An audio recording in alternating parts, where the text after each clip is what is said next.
tired. To come in and say 10 minutes, there's no point if you want. Here you go. It's a good attitude too. Where are you from? Oh, nice. Which city? Oh, nice. I went to this year in October. And this one 4 years ago was absolutely beautiful. I really like it. Yeah. Extreme Northeast on the border with Slovenia. Yeah, I lived there. My hometown is actually Gorica, which is 40 minutes. You know it? Really? Oh my god! Ideas like that.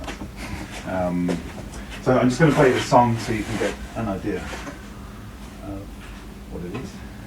This is called You Will Return. The singer is Alice Russell. She's an English singer that I collaborated with. And the string arrangement is done by a guy called Miguel Atwood Ferguson, who is a string arranger based out of Los Angeles.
disclaimer on the behalf of Alice that there's a bunch of plugins that aren't on this computer, so like vocal reverbs and stuff, they're not. That's why they're all listed everywhere. She normally has such a reverberating voice. So, basically, I just want to kind of start showing you with this session. Kind of want to show you that, like, my writing process and also kind of the mixing process.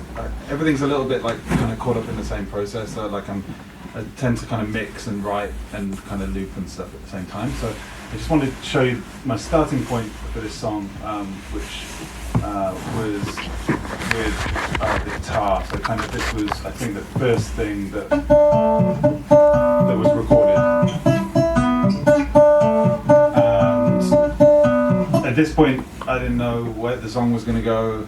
There were no lyrics. There was no melody idea. There was like, this was just, you know, lonely man in room with guitar, hoping something might happen with the song.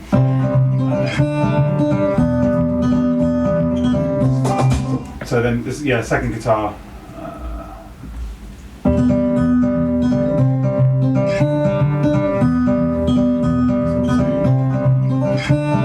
Are you recording yourself with the guitar then? Yeah.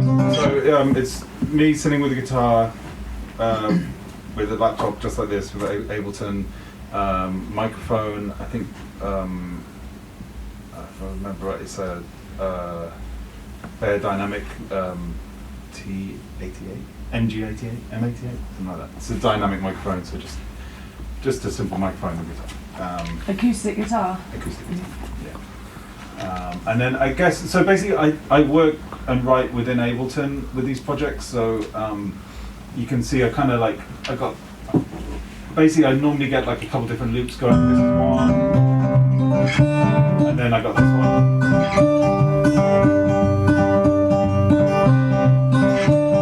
And like, if I were to drag this out, you will see like there'll be probably about, I don't know, 30 minutes of me like wrestling like with what to play, and not really understanding.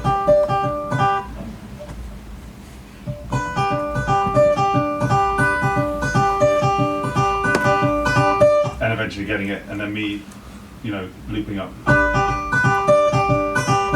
So do you record to the metronome in live, or do you set another one and just put it in and sync it later? I normally try and just put a drum sound in, because the click, in live, it's pretty obtuse. The click there's like no control. Like in other programs, you can kind of easily control the volume of it, you can control the pitch of it and things like that, but in live it's just like, obviously that's not really intuitive to like writing a delicate song, so I would normally try and like just get even if it's like an 808, like a click or something like that, just so you can regulate the volume.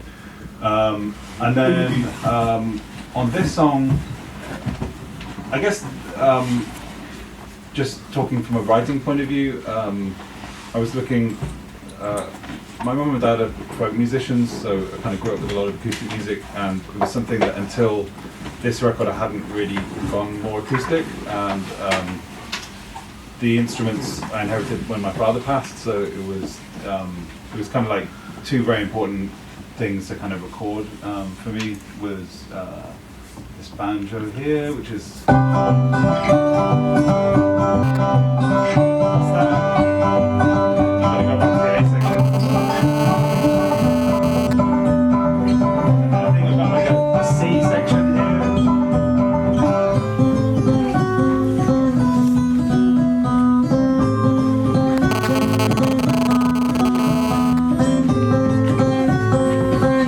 so this is just like me really just like kind of stabbing in the air, really, for like just trying to find ideas and trying to find like things that, it's like laying the table out for me. It's like, okay, here, my knife and fork, like this is going to be, we're making a nice meal, but we've got to kind of set up these key things that are really important to the track. We need like a B section. If there's going to be a singer on this, we want like just alternatives and just places where the song can go. At that point, there was no real like arrangement structure. I probably was just working with one loop going around, and then excuse me. After that, I think before you go, yeah, this part of the process when you're sketching it out, yeah, and you're recording, how long how much time do you spend on that? So you record part by part, and then you said it's half an hour of your playing, but there are lots of files. So you're just sitting there one day and going on and have section A, and then you go to section B, or it's all in. I would say at least the recording of this section, just the guitars and banjos, I would say probably 2 hours of time, because the thing is that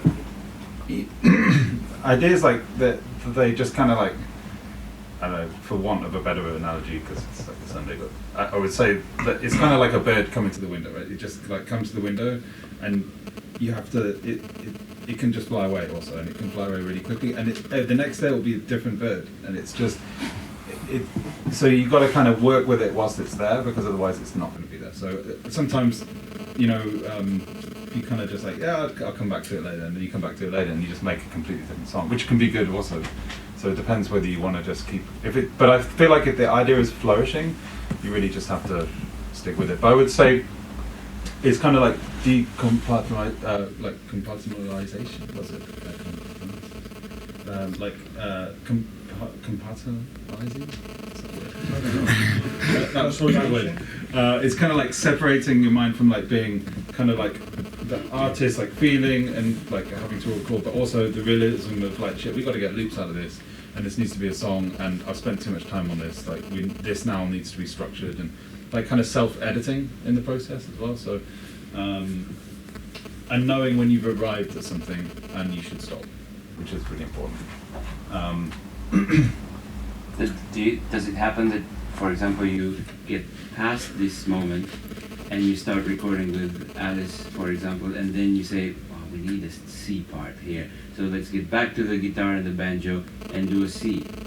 Sometimes it happens. I think there's something important about like selecting people you work with, they get the vibe and you're on the same page.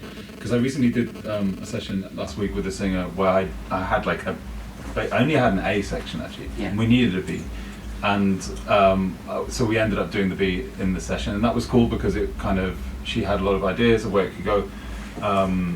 So you can do that, yeah, for sure. It's just the only thing is like sometimes to get around to like, I don't really tune. Well, on these songs the guitar isn't tuned really to a tuner, so it can be hard to get back to the original sound, what it was. Yeah. And why don't you tune the guitar? I tend to like tune a lot of stuff to just by ear, and I like slight dissonance. I don't like perfect like spot on tuning. I mean, some songs definitely, but I've got accordion on here too, and then I had a piano when I was living in Colombia, like a Wurlitzer acoustic piano, and that was just like, I mean, if you had an in-tune song, this would not work. If everything's slightly out, it's still helpful. Do you have rules about how your A, B and C sections vary, or it's?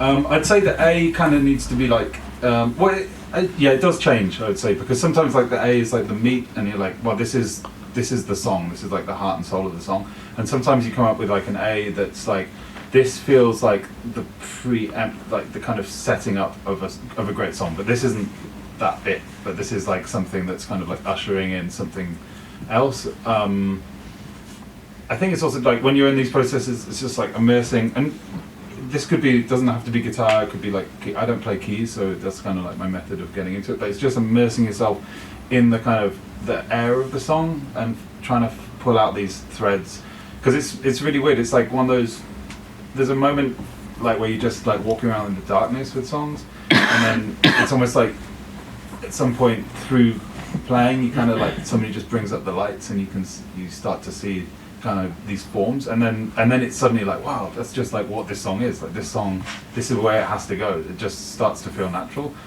but you have to have the faith when you're just like stumbling around in the darkness to actually come across like some ideas. And then also not tiring, because it can be tiring, I think, in those processes too, and it can be like distracting. For instance, I turn off the internet and I turn off my phone, because the minute if you have a browser open on the screen or something like that, and that's why things like for those processes like tape machines, like portable tape recorders. I play in a band called Onda Tropica, and the singer is like 74, but he has a little dictaphone, and everywhere he just goes around this, and he just like would sing into it, and it's just like his way of kind of documenting. He would also just do like reportage as well of where he was. He would just be like, "I'm here today," and I really want to like publish those things. It would be amazing. It's just like songs and then reportage. So I think after that, I just used like a generic bass sound from Ableton. Nothing too fancy. So this is like the bass, music bass, Ableton sound, just to kind of to set the kind of harmonic kind of background of it, and then drums wise, I think this is a sample. Let's see if we can. So I believe, if I remember rightly, this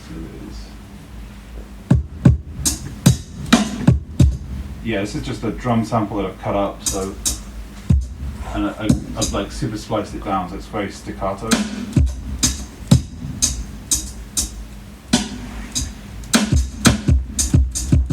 So you programmed it in the end.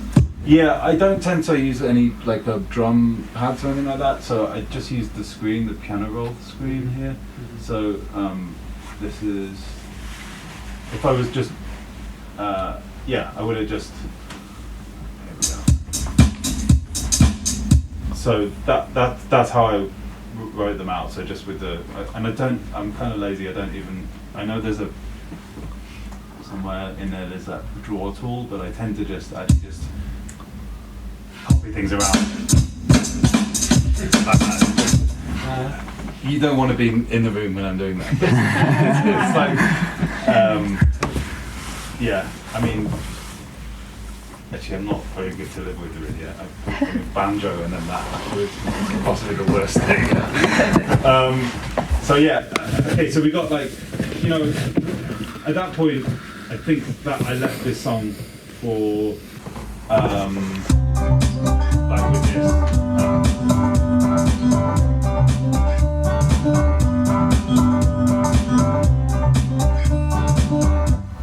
I had that song, I've got a little reverb on the banjo and the guitar just to give it some kind of space, but I think I left this for like maybe 6 months or maybe even a year, just to like, I knew, I was like, cool, I got it, move on to something else, because it's like that kind of brainstorming session is done, like feeling complete. So I think after that I was in Brazil, and I had gone to Brazil to look for records and to meet my Irish friend who was there, and we went to Belém do Pará, which is like in the Amazon where the acai berries come harvested and come off the river, and we were up there for like a week, and that was amazing. And then we went down to Rio, and his now wife, Dama de Freitas, she's a Brazilian soap opera actress and singer, and she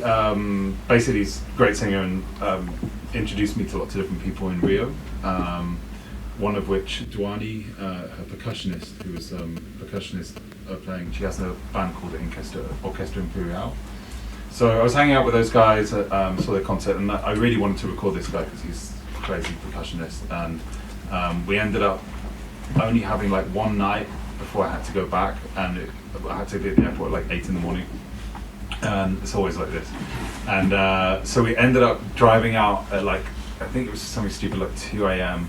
After the show, we drove out to the studio outside Rio, and just like hit it for like 4 hours in the studio till like 6 in the morning, just recording percussion. And he, the first thing I did with him is the congas. So.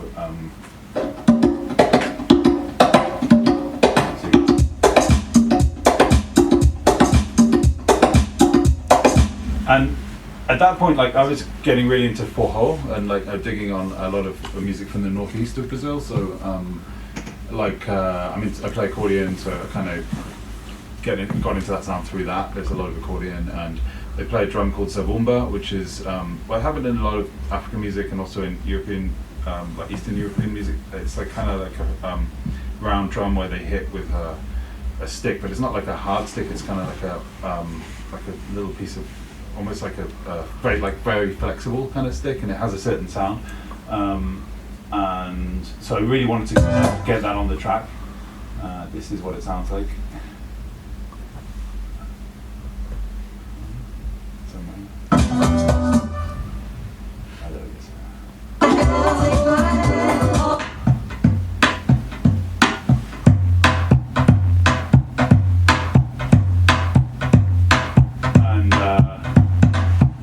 There's actually 4 microphones, a mix of 4 mics, a Telefunken and the Coles, and then some room mics. And then triangle also, because that's kind of part of that family.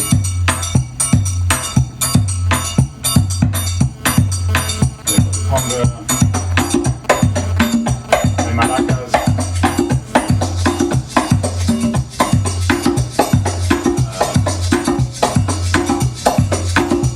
So kind of that's where it's at the moment.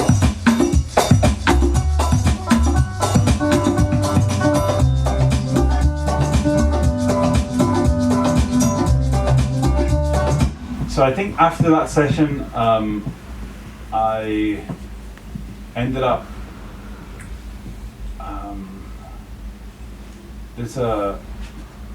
I was in his CFA and I met a blind accordion player that he actually passed away shortly afterwards. He was an amazing guy who played Autobachos, which is the in Germany you have it. It's like I guess you call it harmonica here. It's like a small folk kind of accordion.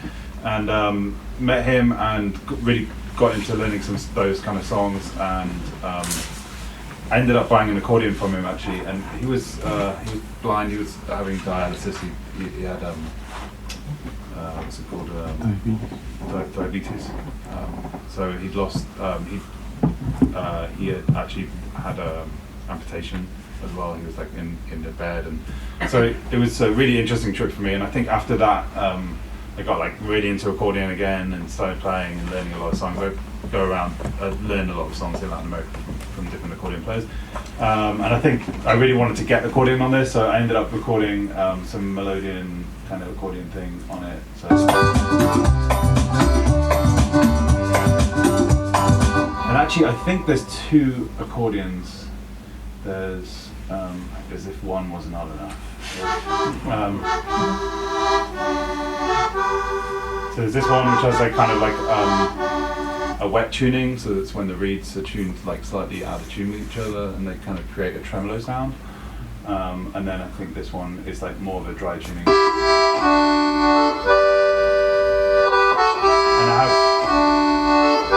I have the accordion side chain to the drum. Don't ask me why I thought this was a good idea. I think just to get some movement, maybe. Cool. So I think that's pretty much where I was, and I think I left the track also for like another, I don't know, couple of months probably, and then I ended up. Normally, like if I'm working towards an album, I sort of have these instrumentals, and then I kind of leave them. And then once the album I have like a mass of songs, maybe like 7 or 8 songs, I start to like pull them out again and start to find singers and that. So I wanted to get Alice on this song. Alice is based in Brighton. She's sung a lot of different music, mainly around soul and jazz. And we've worked a lot together, and but hadn't worked together for a few years. So we started. Basically, the session I booked a recording session in London. We didn't really have anything written. I think I had sent her the song previously, but we just arrived that day and then started brainstorming. And I'd say most of the lyric ideas came from Alice. There's some of the hooks I have right there, like with more like suggestive stuff. Some stuff we like super write together, but this one definitely she took the lead on.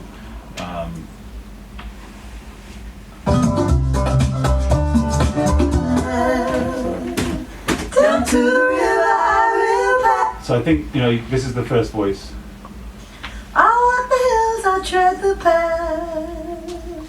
Down to the river I will pass. Under skies 7 moons, cast their light silver blue. And then Alice loves to like layer up stuff, so you got like the harmonies on top of that. Return, you will return, So the main hook. and what is gone will be again. You will return, you will return. I don't know what this other voice is. Let's see. Cast their light silver blue. Okay, yeah, so some guitars as well. This is by now. This is okay. This is an edit I did for a 7-inch. So I actually the original session file is a little different. But normally with the arrangement, once I start kind of getting the song together, you can see I've got like a bunch of stuff spread out here. I end up, this part of the screen, I normally end up with everything I cast aside, so I tend to keep everything. So I'm a bit of a hoarder, so it works. My Ableton files are like that too, as you're trying to download the size of it. It's like too many, it's like 2 gigs or something. But yeah, I just, all the stuff I'm not using goes over here, other takes, and I just don't want to forget about it. Just show you this. So after that, I've been really getting into, there was a concert that I was involved, there was a concert series with my friend Brian, who I was in Brazil with. There was a concert series in Los Angeles that he put on that was basically 4 concerts, one with Mulatu Estaque, one was called Sweet from My Jukes, which was a tribute to Jay Dilla with his mother. The third was Arthur Verdekai from Brazil, a great arranger and composer. And the fourth was meant to be Axelrod, but Axelrod actually cancelled in the end. So it was 3. And I was invited, I'd been to Ethiopia with Brian on like into Mulatu in like 2002. So I was invited to do a DJ set and through that experience, got really into all those concerts, and there was a DVD, and I really loved all those recordings. And there was one recording, the Sweet from My Jukes recording, which actually I wasn't at, but it was there was an arranger composer called Miguel Ferguson who was leading the band, and it was symphonic versions of Jay Dilla. So all of the Jay Dilla stuff that he produced. If you don't know Dilla, he's a hip hop producer, and he produced a lot of different music for different hip hop acts. And this was kind of like a tribute to him. He had passed away from lupus, and it was his mother. It was like an amazing concert of just him and all his friends. You know, a tribute to him basically. So it was beautiful. Through that, I kind of got aware of Miguel Ferguson, the arranger. So I asked him. I commissioned him to do the string arrangement for this song. This consisted of basically me sending the track to LA and waiting with bated breath because I wasn't there to record it. So when you ask someone to do that, like, do you agree on you pay first, or you in the end you split profits? How does it work? I normally arrange the price. I'm with every musician I work with. I try to be super clear with what the deal is.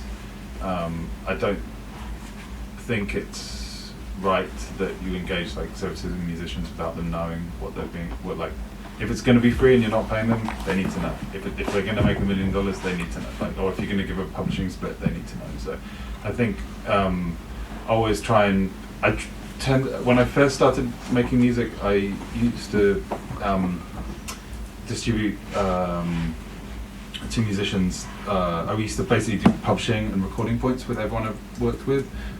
So whoever was on the song, we did like, it was kind of like a socialist ideal, like it would be, everyone would get like 2.5%, and that's how, and people still get royalty checks. Like my sister played saxophone on my first record, and she still gets like a royalty check, you know, every 6 months. So that was really cool. But then the label turned around to me and said, hey, like, this has to stop because, you know, we're like 10 albums in now. We've got like 25 people on each record. Like and we were counting like some songs, yeah, they're pounds, but sometimes they're pence. So this is just like not going to work. So then I got into the concept of buyouts, and it just gun for hire.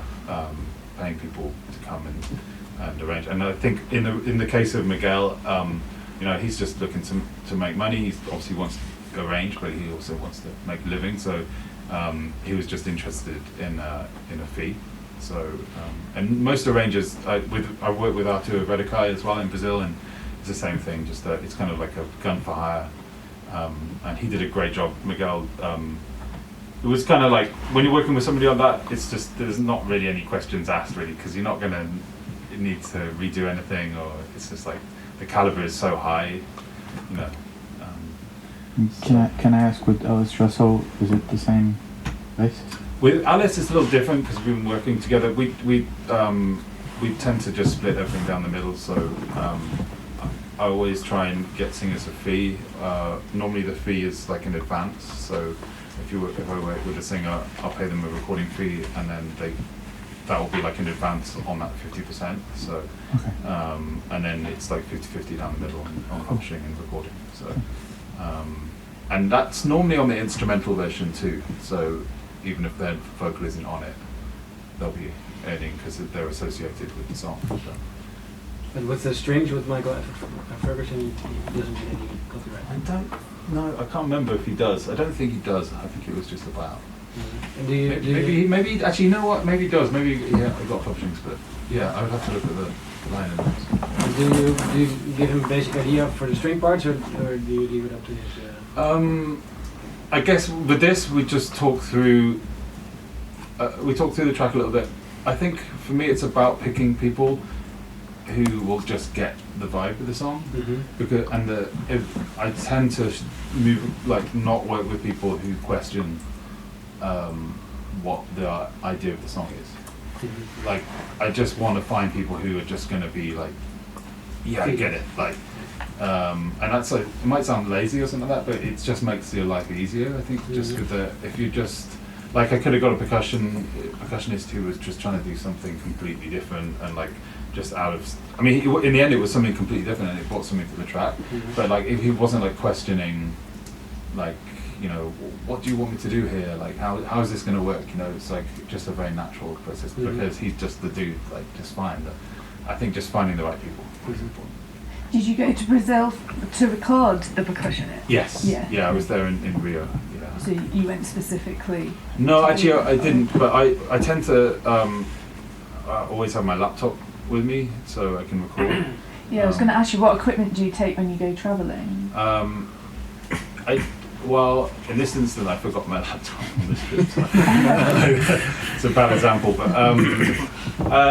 normally, a laptop interface and a microphone. Normally, and then I'm just trying to travel more light these days because it's just a lot of stuff to carry around. But and just makes you going through airports is easier.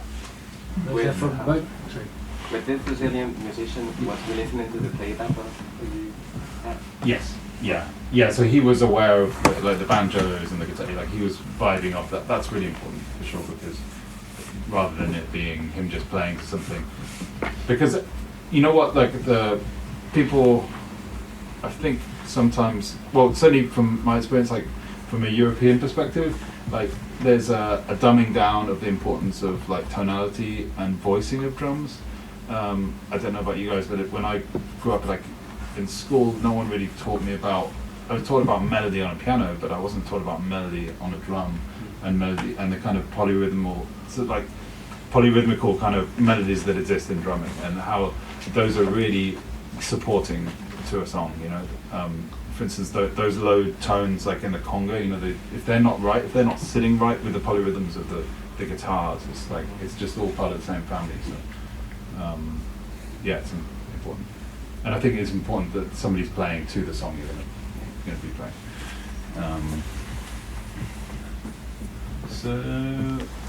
Let's just hit the strings a little bit. So in the end, so Miguel recorded the strings.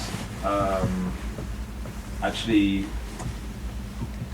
they're all his strings. So he played viola and violin on, I think there were like 40 stems, and they sent me the stems and a stereo mix, and I looked at the 40 stems and I went to show him.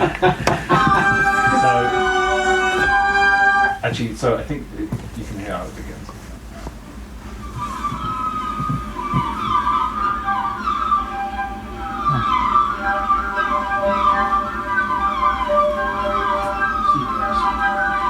Like seagulls. Yeah.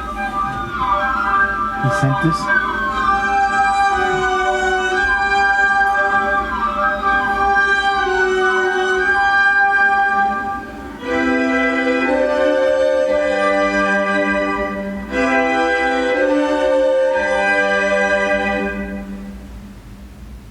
It's at this point I started to realise I should have tuned that banjo.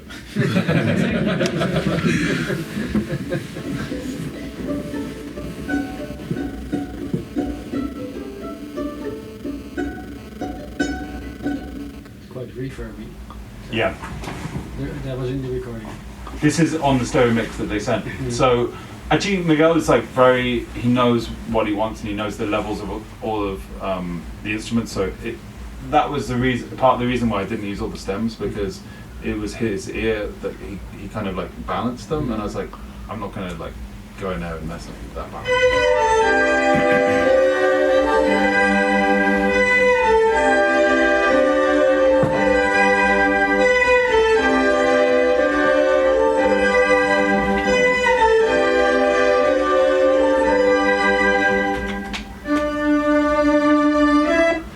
Get the idea.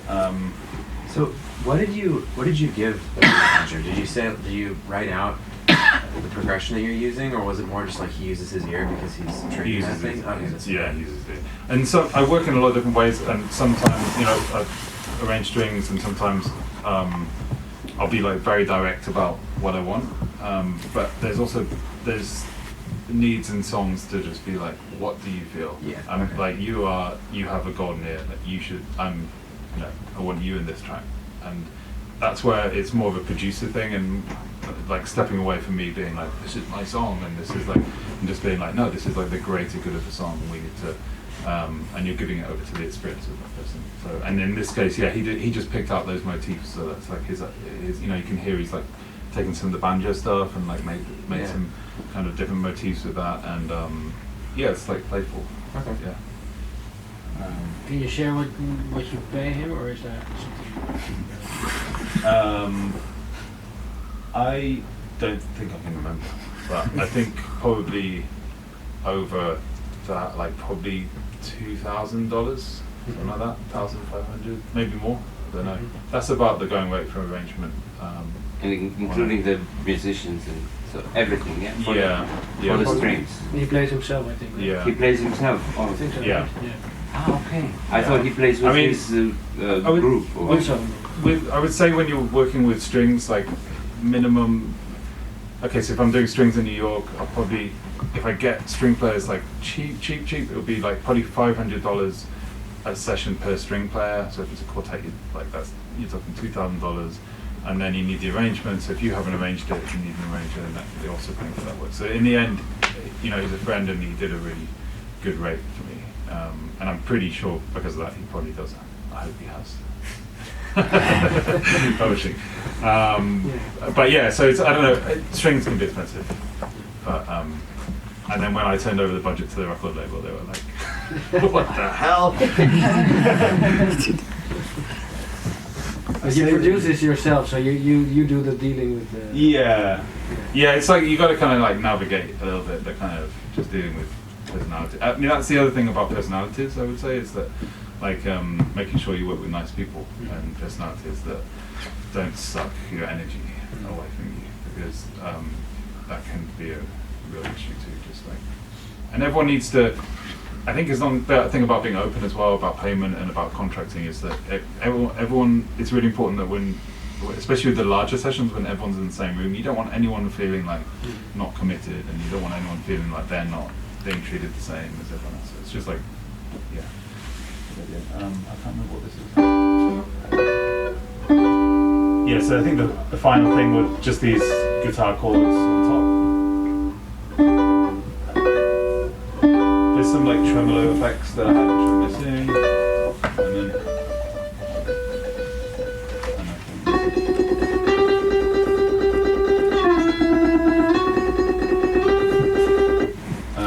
and And then I had like this polysynth, which I don't also have to plug in, but in the breakdown there's like kind of an arpeggiating thing here, so I have like the arpeggiator with two filters going on, kind of mixing around, and then a reverb, big reverb, and then something called shredder. I don't know what it is, but it seems like a good idea. And then so just to kind of like finish talking about the process of this song. So at that point, in this album I stem mixed the whole record. So I had this. Sorry, I should rephrase that. I had the record stem mastered. So on a lot of other songs, a lot of other albums, I normally bring up like every channel I can, or at least 8 channels on the console, and mix them kind of through a console and through some outboard gear. On this album, I just moved. During the making of this record, I moved from Bogota to Texas, and then like to New York. So within that, it took a long time to get my studio back up and running. And I ended up just basically got off all the stems. So I would, by that what I mean is I would mute everything here, and I just like send all the percussion, like bounce all the percussion in the drums, and then I'd mute, I just solo all the guitars and the accordion, and I have like all the melody stuff as one bounce. Without the plugins or with the plugins? With the plugins. Right. And then the bass, bounce that. It's really important. Minimum with stem mastering, it's about management of frequencies. So it's about mixing too. But if you, like, I kind of got the mix right. It's like, in this case, it's not really about somebody mixing the levels of my song. But what I want to do is make sure that, like especially with vinyl and cutting to vinyl, these like most of my songs go onto vinyl. So there's a consideration with how the frequencies are prepared for that, and especially in the lower range, in the bass. It's really important that there's some like definition between the kick and the bass. So with this record and all the other songs on the album, they were all stem mastered. So I sent those stems. He has a Pro Tools session, and he has those stems, and he just did like some dynamics, like compression and limiting kind of control and EQing mostly. Mm-hmm. And but I think we literally went through about 8 revisions for the single, because there was so much vocal stuff, like the levels of the vocals were so kind of delicate to kind of manage. And yeah, in the end we got it, but it was painful. So you do like to use the Ableton internal reverb, because like a lot of people say they like to use, like, for example, convolution reverb because it sounds better, but you seem to be okay with the internal reverb? Or do you use outboard? I actually use it a lot, yeah. Yeah? Okay, yeah. Interesting. Yeah. I have a spring reverb in the studio. Oh, okay. Yeah. So I use that a little bit, but in the end, I use it a lot. Because you can sort of like kind of find a sound in the end, which is the important thing. You can like manipulate. You can get like a lot of different sounds out of it. So just kind of, and I like. I do like plate reverb also. I use a plate reverb a lot. Like a real one? No. Okay. No. Yeah, I wish. Yeah, everybody. You have one here, right? Is it? Yeah, nice. Do you know? You might not have one of those by the time this weekend. Cool. Any questions? How much effort do you put from the first version into the Silence edit? I think in the end, with this edit, what I did actually was put these drum intros on. I think I shortened down the song a little bit, and I think this is. I just added these drum intros, and then the drum intros. And the intention with that is just to make it easy for mixing. So I want, when I'm playing, DJing that song, I want to be able to have a drum that I can kind of like mix over the other record, and then the vocal drops, and then you can pass it. So the core of the song, you don't touch it? No. Okay. I think I just took out a few bars and shortened it, and then actually we can tell because, let me just see, dragging out there. No, it's about the same, I think. I think it's about the same, just with the drums at the end and stuff. Even though you're working, especially in the early stages, with loops, yeah, you're working very linearly. You're working with the linear view of live rather Yeah. than the arranged page. Yeah. Is that deliberate or? As opposed to like the session. Sorry, the session view. Yeah. It is. Yeah. I just never got on with session view. I don't know why. I come from. I started making music on Fruity Loops. I did my first records on Fruity Loops, and then started using Logic, and then I went to Pro Tools, and I went to Ableton, and I used Ableton and Pro Tools. So I ended up doing that timeline thing. Just stuck with it. But I mean, the session thing is. I would love to know how to do that, but just never got around to it. And you know what? Actually, the main reason I never use it, and I take big issue with it, is that it's very one-based session view. So it's all about things beginning on the one, and pretty much most of my songs don't begin on the one, and pretty much all this is actually a really hard song to do live, because I tried to do this live in session view, and it's bloody impossible because it goes and in session view it's there's no built-in thing in Ableton for doing pickups. So pickup lines is like at the line before the bar. So you can't do it. It's You like, can do starting point. what's that? You can do starting point, I think. Yeah, you can do starting point, but then you have to like pre-trigger. So if you're on, and from a stage point of view, it gets frustrating because then you have to I'm cueing the band or the singer to come in for a chorus now, but I'm having to 2 bars before cue a pickup, a cue for a pickup line that's gonna happen. It just becomes a little nonsensical. And I the thing I like about the also the arrangement thing is you're starting the arrangement, and I like doing that kind of as a part of the songwriting process. And I know that you can record what you do in session view and stuff like that, but yeah, I like to see it. For me, there's a lot of relationship with the color and the kind of growth of a song.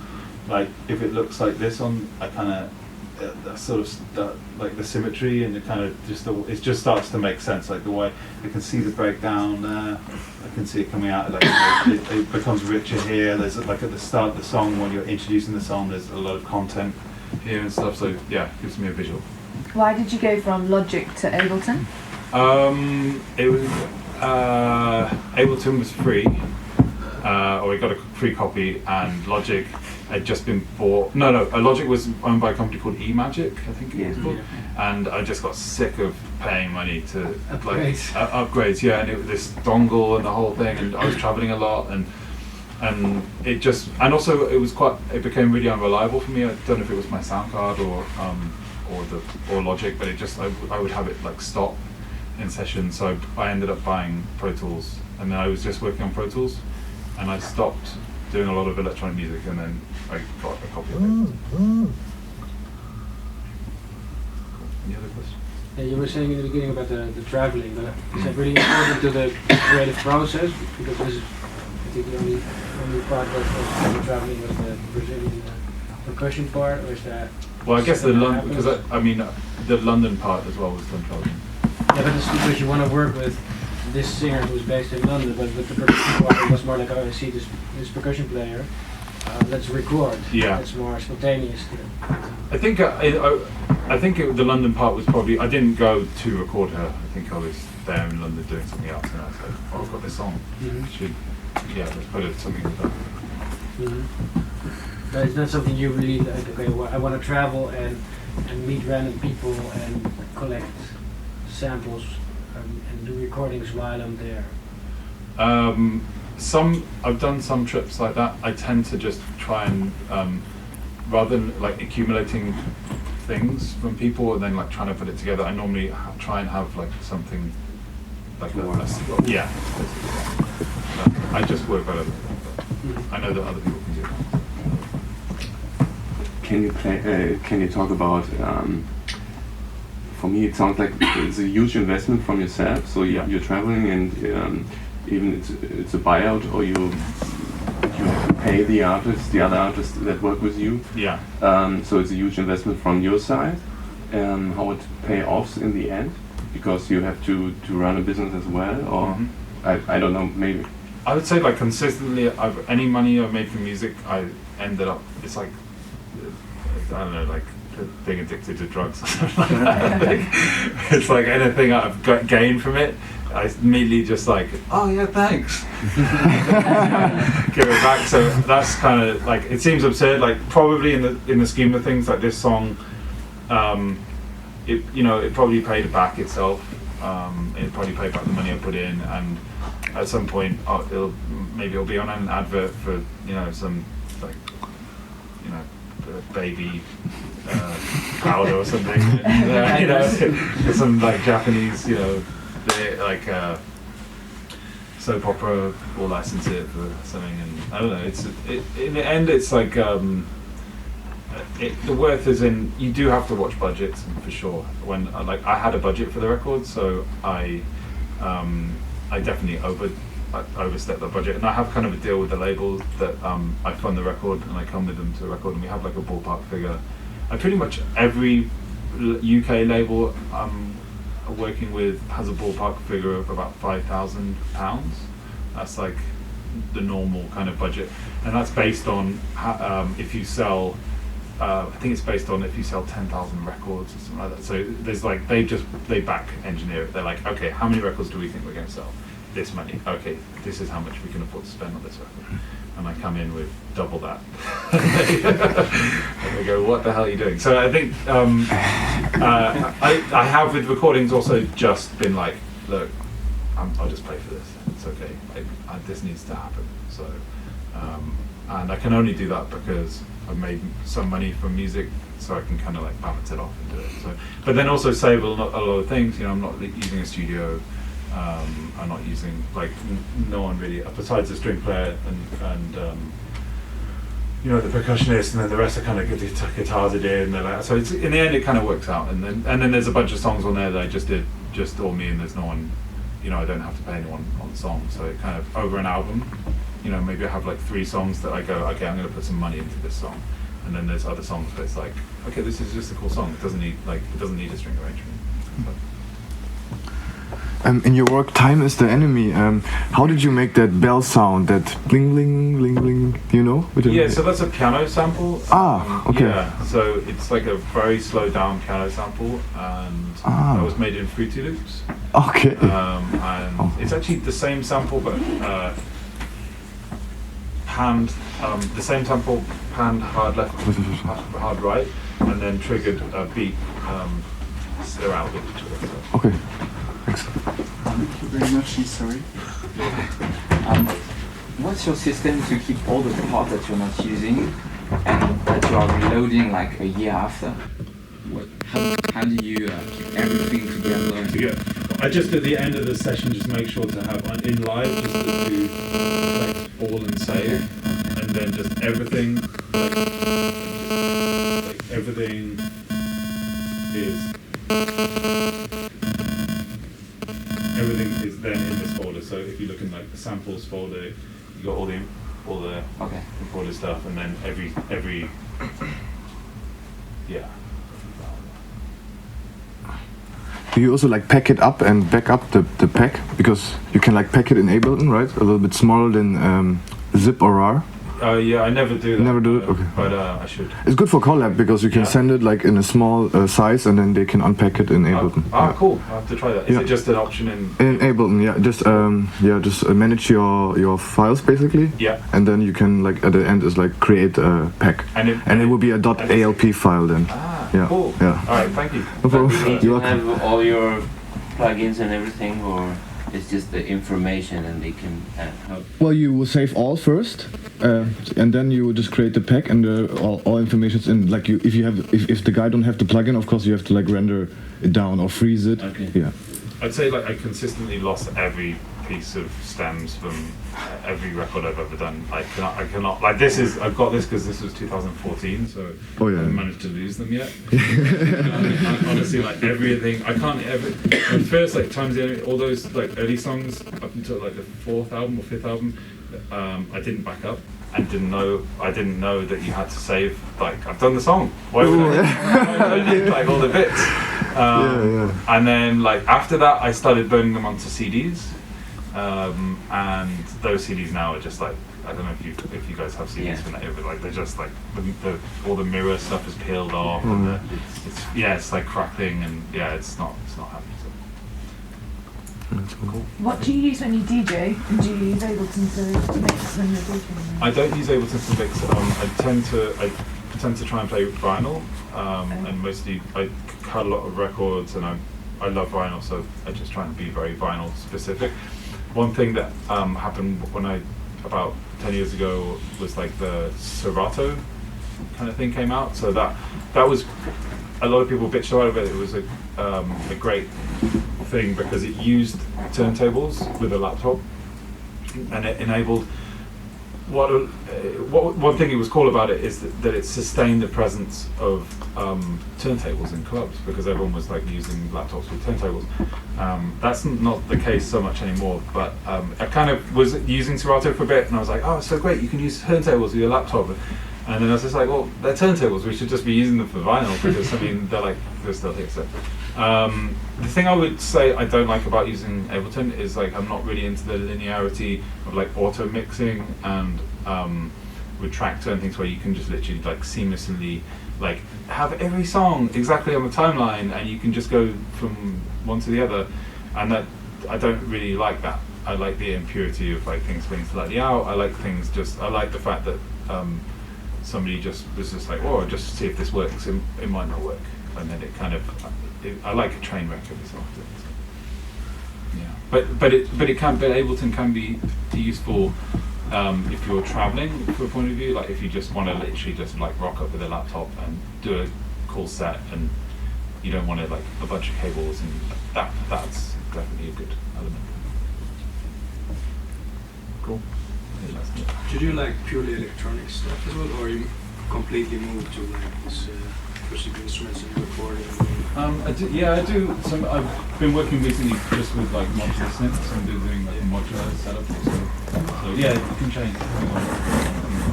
Just one minute. Thank you for your session. Sorry, we've got another. Yeah, I think we'll wrap it up. So yeah, well, hope to meet you outside, maybe just have a chat. So yeah, thanks for coming. Thanks. Bye. Guys, thank you very much for listening.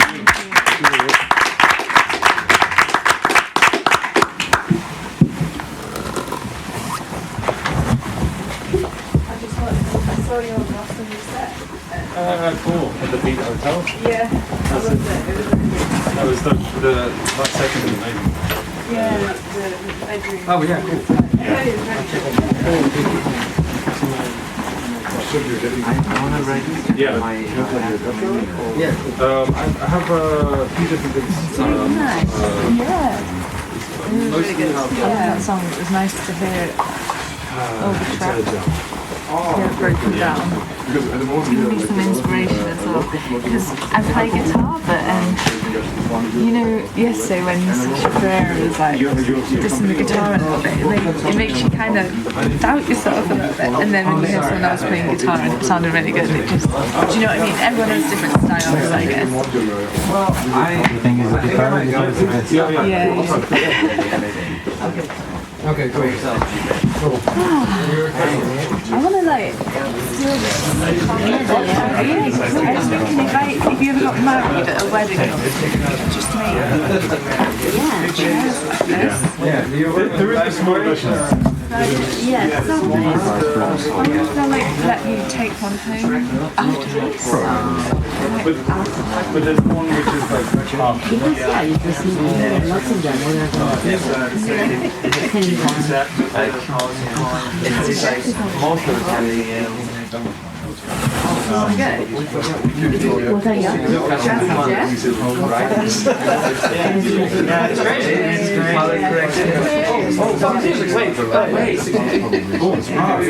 Yeah, touch of jazz collaboration is Unofficial.